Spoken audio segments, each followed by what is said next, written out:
Hello, welcome to Solving Proportions. My name is Citlalli. An example is Jackie followed a recipe that requires 4 cups of sugar for every 3 cups of water. If she uses 11 cups of sugar, how many cups of water will she need? So you would put the 4 cups of sugar on top and the 3 cups of water on the bottom. And then you're trying to find the amount of cups of water you'll need, so you'll put the 11 cups of sugar on the bottom.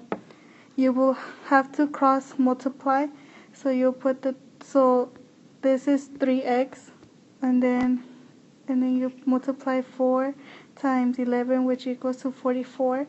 So put the 3 on the bottom, and whatever you do on the bottom, you have to do it on the right side, so the 3 cancels out. So then you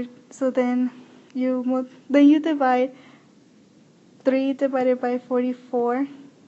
So 3 times 14 equals 42. So then you would subtract the 2, and then you end up with 14 and 2/3 of water. And then the end.